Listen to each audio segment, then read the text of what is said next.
little bit. We're confident, and, you never know the score, but I do know my guys are going to play hard.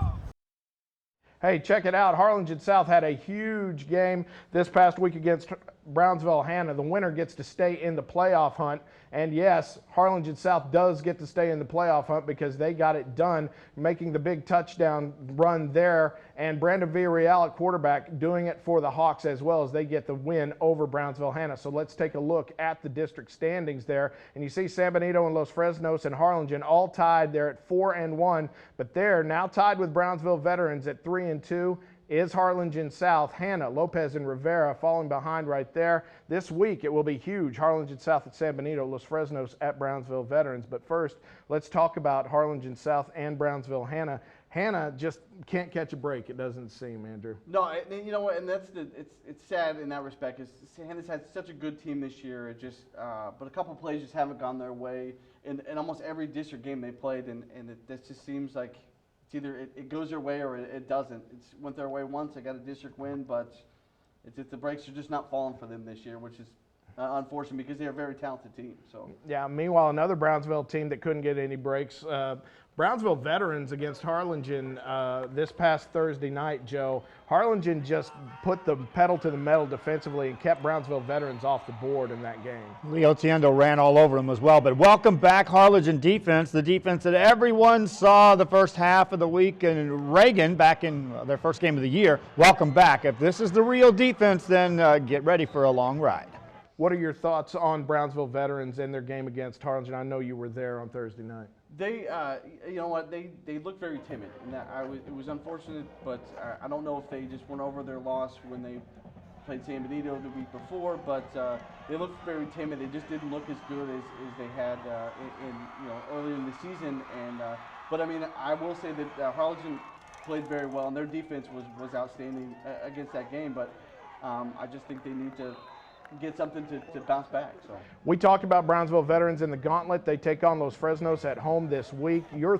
Go ahead and give me your pick on this game. Who wins between Los Fresnos and Brownsville Veterans, Andrew? You know, Los Fresnos is playing pretty well. They bounced back after their loss from Harlingen, and so I think it'll be a close game. I really do, but I think Los Fresnos is going to win this week. All right, there's one for Los Fresnos. How about you, Joe? Maybe me picking Brownsville Veterans as Adam on this two-game losing streak. So this week I'm going to pick Los Fresnos. I think Los Fresnos is a better football team, though, right now. Yeah, I'll go with that as well. Let's make it 3 for 3 and say that Los Fresnos is going to win that game. The other big game in that district is San Benito hosting Harlingen South. Your thoughts on that one, Andrew? Who's going to win that one? You know, Harlingen South surprised San Benito last year, but I think the Greyhounds are going to be ready this year, and I think they win that game this year. Joe? Lanny Wilson football teams play hard, and they play harder against great football teams, and they're up against a good one. They're going to get the win, too.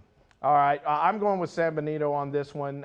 Greyhounds at home, that defense and that spectacular offense. I think it's going to be a very good game, a close game, but I've got San Benito getting the home win there. Let's switch over to District 31 6A, where Weslaco East this past Thursday night had a big game against PSJ North, and it ended up being all Weslaco East, especially in that first half. Second half, maybe not so much, but that first half offensive explosion, was getting it done. Cyril Rojas with a catch there from Richard Lefevre. Cyril Rojas breaking this one and taking it all the way into the end zone. This Weslaco East offense can score in many different ways, and Coach Mike Burgett was talking about it after the game.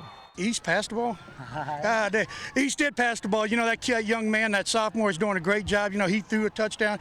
You know, the kickoff return, Cito's returned 5 kickoffs, 4 for touchdowns on the year. So, you know, we can score in a lot of ways. We're gonna have to cut down on the turnovers, and I think we're a pretty good ball club.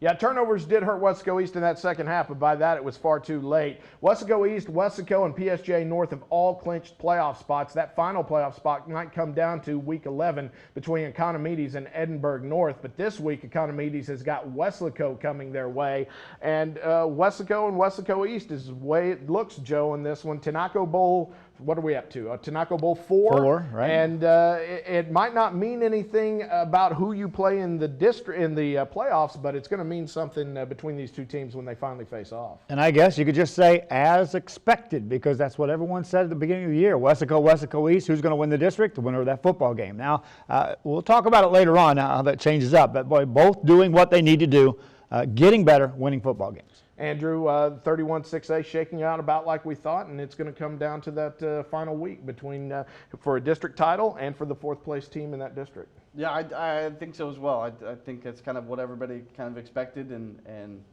you know, unfortunately, or I should say fortunately, that's just kind of the way it's played out, just like everybody thought at the beginning of the season. Yeah, that's pretty much what everybody thought at the beginning of the season. We are coming right back on Sunday Sports Extra.